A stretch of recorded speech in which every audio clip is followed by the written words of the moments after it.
সবসময় পর্যবেক্ষণ করতেছে, এমন প্রহরী আমি যে কথা বলি ওই কথা বলার সময় হাজির থাকে।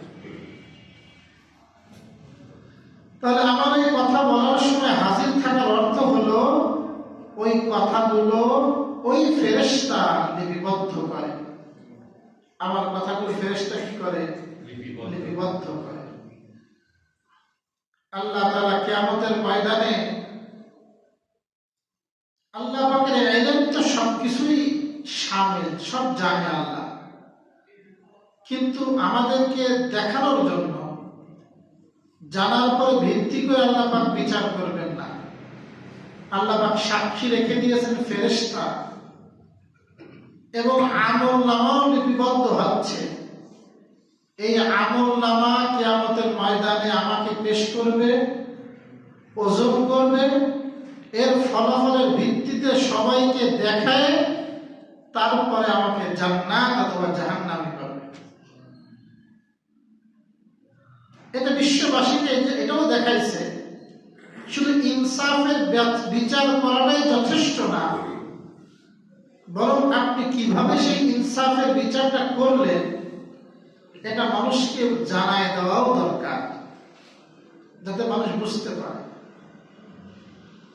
আল্লাহ পাক বলেন ফেরেশতা থাকবে, ওয়াজাআত সাকরাতুল মাউত বিল হক যালিকা মা কুনতা মিনহু তাহিদ। এবং মৃত্যু যন্ত্রণা আসবে। সাকরাতুল মাউত মানে মৃত্যু যন্ত্রণা আসবে, বিল হক নিশ্চিতভাবে, অবশ্যম্ভাবে মৃত্যু যন্ত্রণা আসবে। যালিকা মা কুনতা মিনহু তাহিদ, ইহা যে বিষয়ে তোমরা পলায়ন করতে, তুমি ভাবতে, ইহা হল সেই বিষয়। যখন মানুষের মৃত্যুর সময় ঘনিয়ে আসে, মৃত্যুর আগে তার যে শারীরিক এবং মানসিক কষ্ট হয়, ওই শারীরিক এবং মানসিক কষ্টকে বলা হয় সাকরাতুল মাউত। কি বলে? সাকরাতুল মাউত। কোরআনে যেমন এই আয়াতে বলা হয়েছে, অন্যান্য আয়াতেও আছে। নবীজিও বলেছেন এই সাকরাতুল মাউত হলো সত্য। মৃত্যুর আগে এরকম কঠিন অবস্থা আসা এটা সত্য। হাদিস শরীফে বর্ণিত, আমরা একবার রাসূলের সাথে একটা কবরস্থ করতে গেলাম, একজন ব্যক্তির লাশ দাফন করতে গেলাম। লাশটা এখনো দাফন হয়নি, হয়তো কবর খননের কোনো কাজ চলতেছিল। নবীজি বসা, আমরাও চতুর্পার্শ্বে বসা, আমরা একেবারেই চুপ। সাহাবী বলেন মনে হচ্ছিল আমাদের মাথার উপরে পাখি আছে, আমরা কোনো নড়াচড়া করতেছি না। আল্লাহ রাসূলের হাতে একটা লাঠি ছিল, ওইটা দিয়ে রাসূল জমিনে দাগ দিচ্ছিলেন আর বললেন, তোমরা সবাই ইস্তাইযু বিল্লাহ মিন আযাবিল কবর, তোমরা সকলে আল্লাহর কাছে কবরের আযাব থেকে আশ্রয় চাও। কিসের আযাব? এরপর রাসূল লম্বা হাদিস তার একটা অংশ বললেন, যখন ব্যক্তির মৃত্যুর সময় ঘনিয়ে আসে আর লোকটা যদি পাপী হয়, এবং একজন ফেরেশতা তার কাছে আসে, নিখোশ কালো, খুব বিক্ষুব্ধ চেহারা, তার আকৃতি দেখেই ওই ব্যক্তি ভয় পেয়ে যায় আর বলতে থাকে, হে খবিস নফস, বের হয়ে যায়। তখন ওই ব্যক্তির রূহ ওই জালেমের শরীর থেকে বের হয়ে আসে। এই মৃত্যুর সময় কিন্তু প্রচন্ড কষ্ট হয়। কত কষ্ট হয়? হযরত ইদ্রিস আলাইহিস সালাম একটা ঘটনা আছে। হযরত মূসা আলাইহিস সালামের ঘটনা আছে। হযরত ইদ্রিস আলাইহিস সালামকে যখন জান কবজ করা হলো, জান কবজ করার পরে ওনাকে জিজ্ঞাসা করা হলো কেমন কষ্ট লাগছে। ইদ্রিস আলাইহিস সালাম ছিলেন ওই জামানার সবচেয়ে বড় আমলকারী। ইদ্রিস আলাইহিস সালাম যেই জামানায় ছিলেন, গোটা পৃথিবীর মানুষ প্রতিদিন যে নেক আমল করত, এক ইদ্রিসের নামে নেক আমল ওই পরিমাণ আল্লাহর কাছে পৌঁছাত। এরকম বড় আমলকারী নবী ছিলেন। ওয়ারাফা'না লাহু মাকানান আলিয়্যা, আল্লাহ পাক কোরআনে বলছেন আমি ইদ্রিসকে উচ্চ মর্যাদা দান করেছি। সেই ইদ্রিস আলাইহিস সালাতু ওয়াস সালাম ওনার জান কবজ করার পরে জিজ্ঞাসা করা হলো আপনার কেমন লেগেছে। হযরত ইদ্রিস আলাইহিস সালাম বলছিলেন একটা জীবন্ত পশুকে জীবন্ত অবস্থায় তার চামড়াগুলো খুললে যে পরিমাণ কষ্ট হয়, আমার কাছে ওই পরিমাণ কষ্ট অনুভব হয়েছে। আল্লাহু আকবার। তাকে বলা হলো হাবিব বন্ধু, যত মানুষের রূহ কবজ করি আপনাকে সবচেয়ে কম কষ্ট দেওয়া হয়েছে। হযরত মূসা আলাইহিস সালামের এরকম ঘটনা আছে। মূসা আলাইহিস সালামকেও প্রশ্ন করা হয়েছিল কেমন কষ্ট পেয়েছেন। উনি বলছেন একটা জীবন্ত পাখিকে ফুটন্ত কড়াইয়ের উপর রাখলে আর ওই গরমের মধ্যে তাকে ভাজলে ওই পাখিটা যেমন কষ্ট পাবে, আমার রূহ কবজের সময় আমি ওই রকম কষ্ট পেয়েছি। আপনি শুনলে আশ্চর্য হবেন, সহিহ বুখারীর হাদিস, রাসূলুল্লাহ সাল্লাল্লাহু আলাইহি ওয়াসাল্লামের জীবনের শেষ দিন 11 হিজরি রবিউল আউয়াল মাস, সোমবার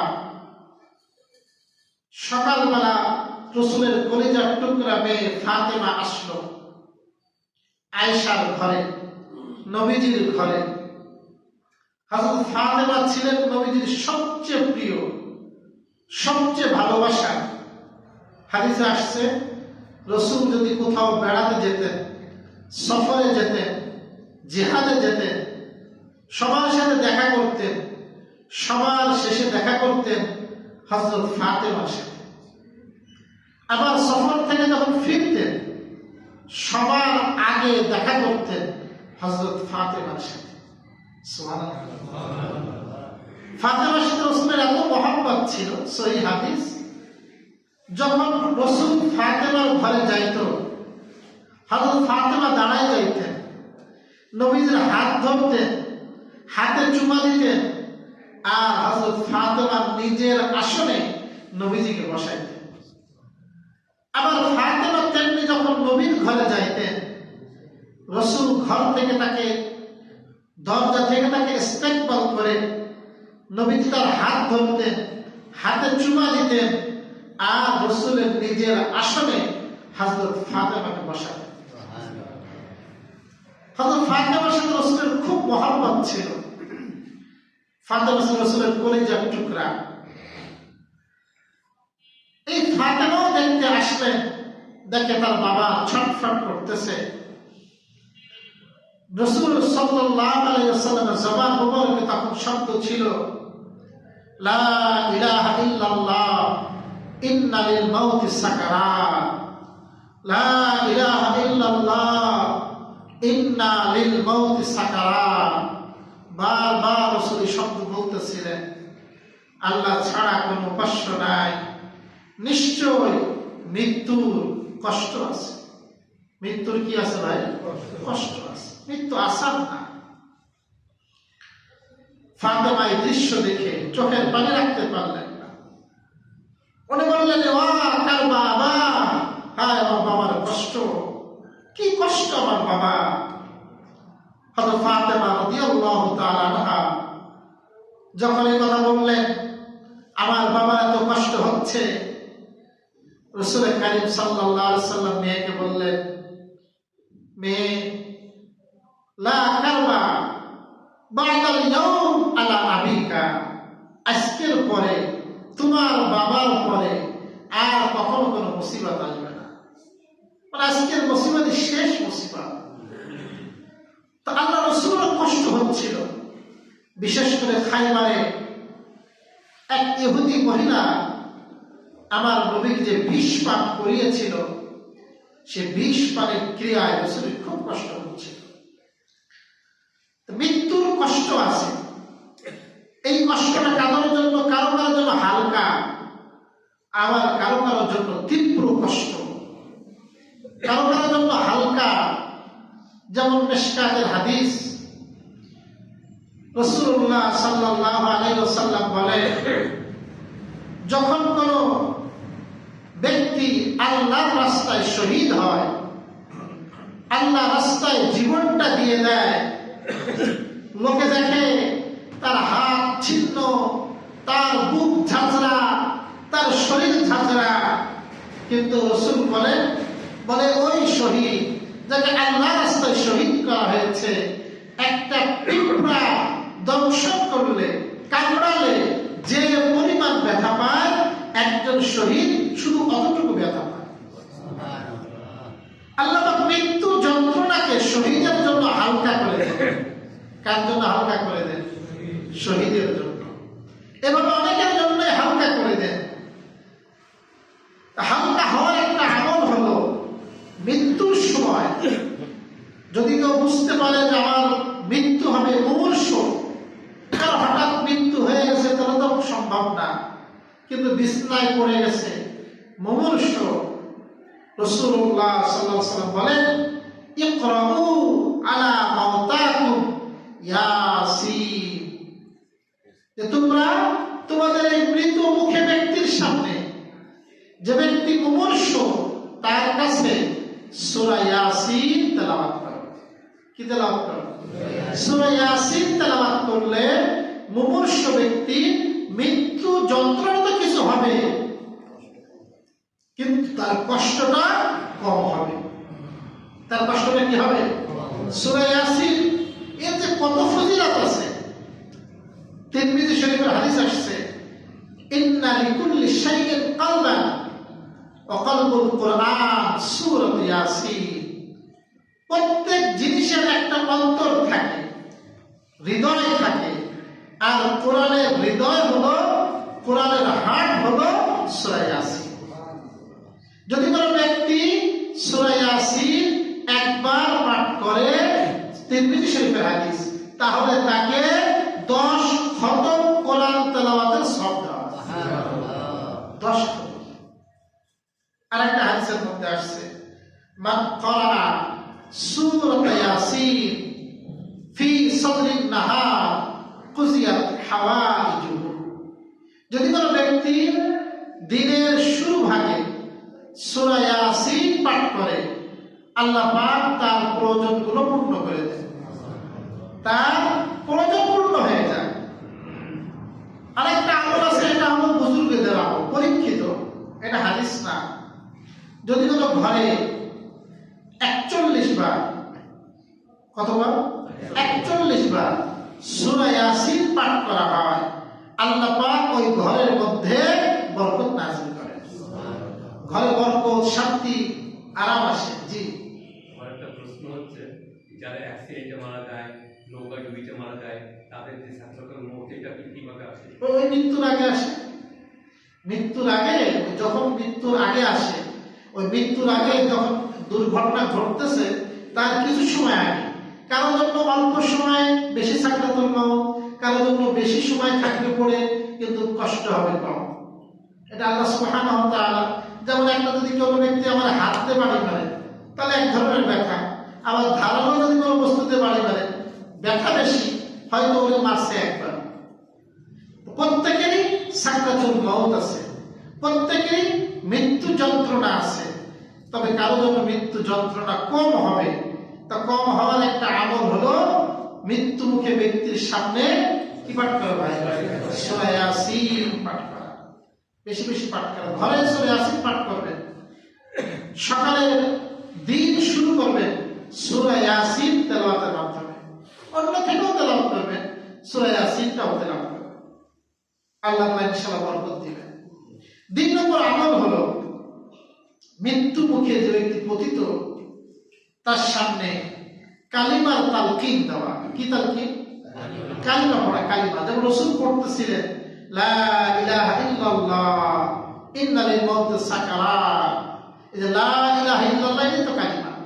এই কালিমা তালকিন করা, তালকিন মানে তার পাশে থেকে একটু শব্দ করে পড়া, যেন সে শুনে সেও তার কালিমা পাঠ করে, সেও কি পাঠ করে। আবার জোরাজোরি না করা, কি না করা? জোরাজোরি করলে অনেক সময় হিতে বিপরীত হতে পারে। আল্লামা ইবনুল কাইয়্যিম রাহিমাহুল্লাহ একটা ঘটনা লিখছেন। আল্লামা ইবনুল কাইয়্যিম রাহিমাহুল্লাহ বলেন একজন মাতাল, মদখোর, মুমূর্ষু, খুব কষ্ট পাচ্ছে। এখন তার কাছে যে একজন ব্যক্তি বলতেছে, ভাই তুমি কালিমা পাঠ করো, বারবার বলে কালিমা পাঠ করো, কিন্তু ও তো কালিমা পাঠ করলোই না, মৃত্যুর আগে বারবার বলতে লাগলো, এই মদ নিয়ে আয়, আমি মদ খাবো, তোরেও মদ খাওয়াবো। নাউযুবিল্লাহ। এই আমি মদ খাবো, তোরে মদ খাওয়াবো, এই কথা বলতে বলতে তার মৃত্যু হয়ে গেল। তাহলে কত মানুষ এরকম মৃত্যুর সময় কালিমা নসিব হওয়া, এটা একেবারে মামুলি কথা না। আপনি সারা জীবন নাফরমানি করবেন আর মৃত্যুর সময় কালিমা নসিব হবে, এত সহজ না। এজন্য এমন ভাবে অতিবাহিত করা, আল্লাহর কাছে চাওয়া যে আল্লাহ তাআলা যেন আমাকে মৃত্যুর সময় কালিমা নসিব করে। সবাই বলেন আমিন। 3 নম্বর কাজ, বেশি বেশি দোয়া করা। কি করা? ওই মৃত্যু মুখে যে ব্যক্তি তার জন্য দোয়া করা, তার জন্য দোয়া করা। তিরমিজি হাদিস আসছে, রাসূল দোয়া করতেছিলেন, আল্লাহুম্মা আইন্নি আলা গামারাতিল মাউত ওয়া সাকারাতিল মাউত। আল্লাহ আপনি আমাকে সাহায্য করেন, এই সাকারাতুল মাউতে আপনি আমাকে সাহায্য করেন। আপনি মানে কি করেন ভাই? সাহায্য করেন। এই জন্য মৃত্যুর সময় খুব সতর্ক থাকা। কোন কোন বর্ণনায় আসছে, কোন কোন তাফসীরের কিতাবে একটা ঘটনা পাওয়া যায়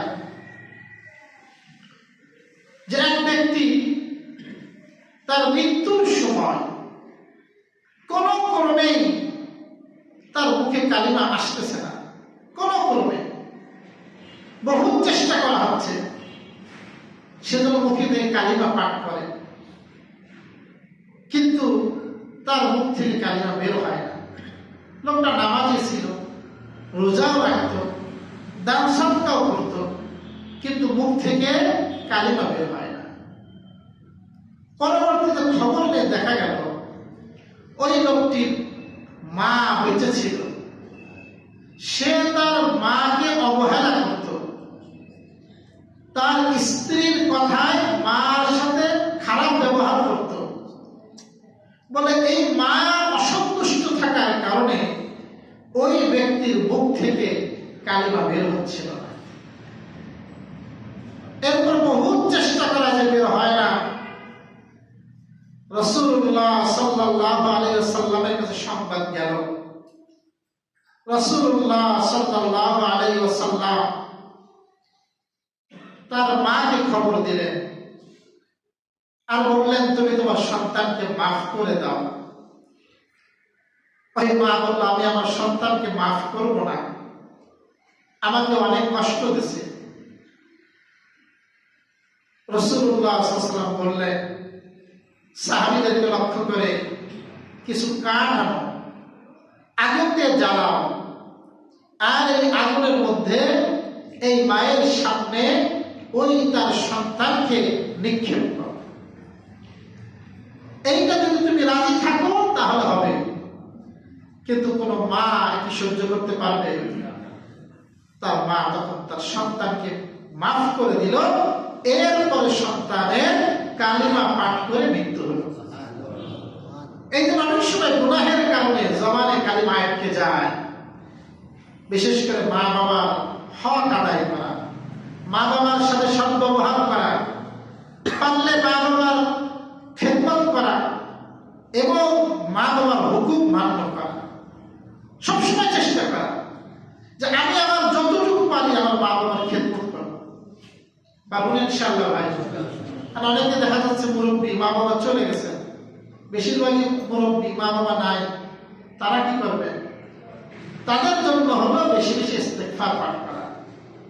5 ওয়াক্ত নামাজের পরে তাদের জন্য রব্বির হামহুমা কামা রাব্বায়ানি সগীরা বলে দোয়া করা।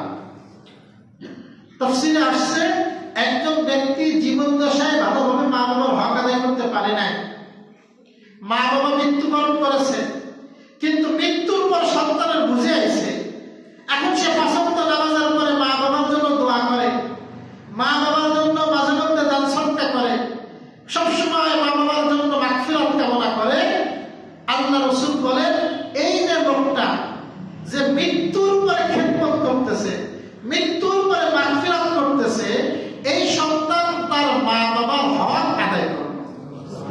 এর বিপরীত যে সন্তান তার মা বাবা বেঁচে থাকতে খেয়াল রাখছে, তার সেবা করছে, খেদমত করছে, কিন্তু মৃত্যুর পরে কোনো খবরও নাই, মৃত্যুর পরে কোনো কি নাই, কোনো খবরও নাই না, কোনো দোয়া পাঠ করে না, কবর জিয়ারত করে না, কিচ্ছু করে না, বলে এই সন্তান তার মা বাবার হক আদায় করলো না। কারণ আমার মা বাবা আমার দোয়া তাদের বেঁচে থাকতে যত মুখাপেক্ষী, তাদের মৃত্যুর পরে তার চেয়ে বেশি মুখাপেক্ষী, তার থেকে বেশি বেশি মুখাপেক্ষী। এই জন্য ভাই, যাদের মা বাবা চলে গেছে, আমরা সবসময় প্রতিটা দোয়ায় আমরা আমাদের মা বাবাদেরকে ভুলবো না। সন্তানের জন্য দোয়া করবো, মা বাবার জন্য দোয়া করবো। আল্লাহ তাআলা তৌফিক দান করুন। আল্লাহ তাআলা বলেন যালিকা মা কুনতা মিনহু তাহিদ, মনে করছিলা এই ছেড়ে দেওয়া গরুর মতো ঘুরে বেড়াবা, যা মনে চাই তাই করবা। আরে ভাই না, তোমাকে কিন্তু মৃত্যুর এই কষ্ট, এই স্বাদ তোমাকে আস্বাদন করতেই হবে। আল্লাহ আমাদেরকে বোঝার তৌফিক দান করুন। ওয়া নুফিখা ফিস সূর যালিকা ইয়াউমুল ওয়াঈদ, এবং সিংহায় ফুঁক দেওয়া হবে, সেটা হবে প্রতিশ্রুত দিন। সেই প্রতিশ্রুত দিনে সিংহায় ফু দেওয়া হবে। ফু দেবেন হযরত ইসরাফিল। কে দিবেন? 2 বার সিংহায় ফুঁক দিবেন। কয়বার? 2 বার। যখন প্রথমবার সিংহায় ফুঁক দিবেন, সমস্ত কুল মাখলুকাত মুহূর্তে প্রত্যেকের মৃত্যু হয়ে যাবে, সারা পৃথিবী লণ্ডভণ্ড হয়ে যাবে, সমস্ত পাহাড় পর্বত কালে ইহনিল মানফুস ধ্বনিত তোলার মতো হয়ে যাবে।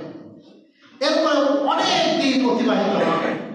হাদিসে আসছে 40 অতিবাহিত হবে। সাহাবারা বললেন 40 দিন, বলে তা জানি না। 40 সপ্তাহ, রাসূল বলেন তা জানি না, আমি অস্বীকার করলাম। তাই 40 বছর, রাসূল বলেন এটাও অস্বীকার করলাম। কিন্তু 40 এই শব্দ, এই পরিমাণ সময় অতিবাহিত হবে। এরপর হযরত ইসরাফিল আবারও সিংহায় ফু দিবেন। তখন সব মানুষ তার কবর থেকে আবার জাগ্রত হয়ে যাবে। সুবহানাল্লাহ। আমি আপনাদের মানুষের সাথে মিশে যাব। শুধু এই মেরুদণ্ডের এখানে একটা ছোট্ট হাড়, একেবারে ক্ষুদ্র, এইটা আপনার শরীর সব পচে গেলেও ওই ক্ষুদ্র হাড়টা পচবে না, ওইটা মাটিতে থেকেই যাবে। ওখান থেকে গোশত আমাকে বানায় আল্লাহ পাক আমার পূর্ণ শরীর দিয়ে আমি আবার কিয়ামতের ময়দানে উঠে যাব, আর কিয়ামতের ময়দানে হাঁটতে থাকবো। কয়বার ফু দেবে? 3টা, মানে আরেক মত আছে 3 বার, কিন্তু অধিকাংশ মত হলো 2 বার। ওয়াজাআত কুল্লু নাফসিন মাআহা সাইকু ওয়া শাহীদ। ওয়াজাআত, এবং আসবে, কুল্লু নাফসিন, প্রত্যেকটা নফস, প্রত্যেকটা ব্যক্তি ওই কবর থেকে আসবে। খালি হাতে যাবো? না, মাআহা সাইকুন ওয়া শাহীদুন, প্রত্যেক ব্যক্তির সাথে 2 জন ফেরেশতা থাকবে। সুবহানাল্লাহ। কয়জন ফেরেশতা? একজন হলো সায়েক, সায়েক অর্থ হলো চালক, বলে হাঁকাই নিয়ে যাবে। আর একজন হলো শাহীদ, সাক্ষীদাতা। আমলনামাগুলো সব দফতর ওই ফেরেশতার হাতে থাকবে। কয়জন? দেখছি না আসামিদের মাঝে মধ্যে স্টেশনে ট্রেনে করে ধরে নিয়ে যায়, প্রত্যেক প্রহরী আপনার আসামির সাথে এক দুজন থাকে, ও হাত পা বাঁধা থাকে আর ওদের কাছে এগুলো থাকে। আল্লাহ সুবহানাহু ওয়া তাআলা প্রত্যেক মানুষের সাথে কয়জন ফেরেশতা থাকবে? একজন হবে, ওই তার নাম হবে সায়েক, মানে চালক, হাঁকাই নিয়ে যাবে। আর একজন হবে সাক্ষীদাতা। তাফসীরে আসছে প্রত্যেক মানুষ জীবিত অবস্থায় যেই দুইজন ফেরেশতা থাকে, এই দুই ফেরেশতা ওই দুইজনই হবে। বুঝলেন কি কথা? যারা আমার সাথে ছিল, এখনো আছে, ইনারাই, এই সম্মানিত ফেরেশতারাই ওই কবরেও আমার সাথে থাকবে। আর ওই সময় আমার সাথে আমাকে ওই আমলনামা আর আমি ব্যক্তিকে হাঁকায় নিয়ে যাবে। সুবহানাল্লাহ। তাহলে আল্লাহ আমাকে ফেরেশতার সংখ্যা কত চিন্তা করে। এক হাদিসে আসছে সহিহ বুখারী, যেখানে বাইতুল্লাহ শরীফ ঠিক এই বরাবর 7 আসমানের উপর একটা ঘর আছে, ওইটার নাম হলো বাইতুল মা'মুর। নাম কি? অনেক মসজিদের নাম লেখা না বাইতুল মা'মুর। ওইটাও কিবলা।